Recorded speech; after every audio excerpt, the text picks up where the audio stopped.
አብርሽና ልዑል አንድ ላይ ዋና ገንዳ ውስጥ ሆነው መጥተዋል። ሰላም ሰላም የኔ ውድ ቤተሰቦች ሰላማችሁ ይብዛ። ለዚህ ቻናል አዲስ የሆናችሁ ሰብስክራይብ፣ ላይክ፣ ሼር እያደረጋችሁ ቤተሰብ ሁኑ። አዳዲስ ትኩስ ቪዲዮዎችን የምታገኙበት ቻናል ነው። እናም ልዑልና አብርሽ አንድ ላይ ሆነው መጥተዋል ማለት ነው። ከዋና ገንዳ ውስጥ ሆነው ኦ ማይ ጋድ ሶስታቸው ቢሆኑ ደግሞ የበለጠ አሪፍ ነበረ ማለት ነው። ሲቀጥል ደግሞ አብርሽ ዋና ገንዳ ውስጥ ወስደዋለሁ እያለ ነበረ እያልን ማታ ላይብ ላይ እያወራን ነበረ ማለት ነው። ዛሬ ከች አብረው ማለት ነው ዋና ገንዳ ውስጥ ነው።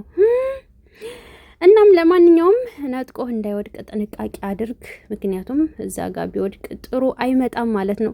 ይሄ የ5 ወር ልጅ መከራውን በላ። ወይኔ ፈጣሪ ትዕግስቱን ስጠኝ። ገና እኮ 5 ወሩ ነው። ገና እኮ ያልጠነከረ ልጅ ነው። ግን ጅም ቤት ገባ፣ ዋና ውስጥ ገባ። ምን ያላየው ዓለም አለ ብላችሁ ነው? ገና በጩጭነቱ ማለት ነው።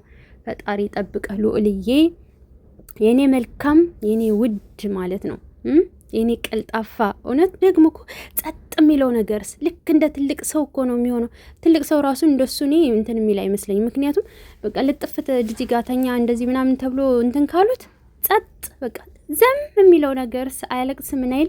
ከዛ ልክ እንደ ትልቅ ሰው ማለት ነው። ከትልቅ ሰውም በላይ ነው። ልክ በውስጡማ የ30-40 ዓመት ወጣት አለ እንደ ያስብላል ማለት ነው። እና የምር አይገርማችሁም? ግን የሆነ በቃ ይሁት አስተያየቱን እስኪ ጸጥ በቃ አይንቀሳቀስ ምን አይል ጸጥ ረጭ ይላል ማለት ነው። የኔ አስተዋይ የኔ ማር ፈጣሪ ጠብቀ እውነት እና ልዑልዬ የኔ ማር ማለት ነው።